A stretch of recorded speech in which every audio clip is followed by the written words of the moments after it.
weather on NBC 10 Boston, Boston's most accurate forecast. All right, let's get to first alert weather now. Residents in Louisiana are preparing for Tropical Storm Francine. Several locations in the southwestern part of the state are offering sandbags to help locals get ready. Francine is making its way through the Gulf of Mexico and could reach the Louisiana coast by Wednesday.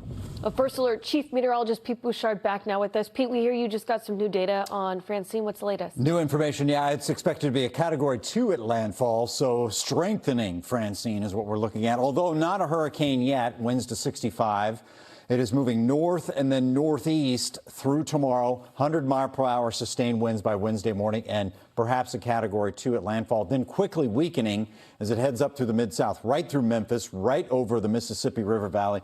And it looks like the winds will decrease to 25 miles an hour. But this is a storm that slowly dissolves. And to do that, you drop a tremendous amount of rain. That will be the legacy of Francine, the flooding, and perhaps the wind devastation across southern Louisiana with a bit of a storm surge, too, as a Category 2 hurricane. You can see it's moving out of the region by Wednesday afternoon, but the rainfall amounts, those are incredible all across southern Louisiana, and the spike of 9 to 12 inches of water going all the way up, perhaps into Mississippi and parts of Alabama, too. At least 6 inches, maybe in Alabama. Super stretch for us. In the meantime, hints of summer by late week, and the tropics come alive as we track Francine and other storms, too.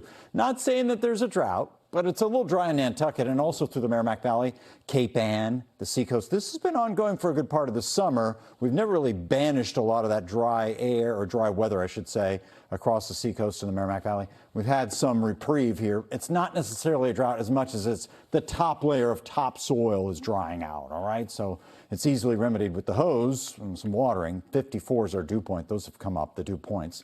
And so we'd like to push these showers in to give us a little drink of water. It's ironic I even say that because August was still wet.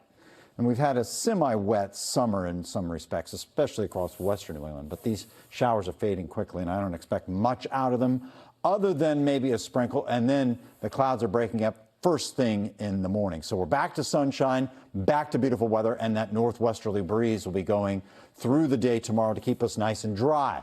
No worries of any clouds in the foreseeable future. And temperatures about 75 tomorrow, mid-70s and upper 70s. We're close to 80 degrees today in Norwood and Attleboro. Why not tomorrow, too, right? Wednesday, about 73. Afternoon sea breezes will come in, and it is pointless to resist them, in the words of James Earl Jones. And it looks like along the coastline we'll see a light sea breeze, but then that's negated by Thursday. 81 degrees as we warm up, and high pressure is moving in the upper atmosphere, and it does look like the jet stream is retreating, so storm centers are going to our north. We warm up. This is a pretty stable forecast and a very confident one, too. The only change that I see, maybe long range after the weekend, is if we invite more tropical systems in the vicinity or have them develop generally, it messes up the pattern and it lowers the confidence. So that's after the weekend, though. I think we can sneak in a nice weekend. Passing sprinkle overnight near 16, not as cool. And then the extended forecast, we're 80s away from the coastline, so we'll see sea breezes in Boston. That's reflected in those temperatures you see on the 10-day, but away from the coast it's warmer. And then the humidity next week as well. Have a good night.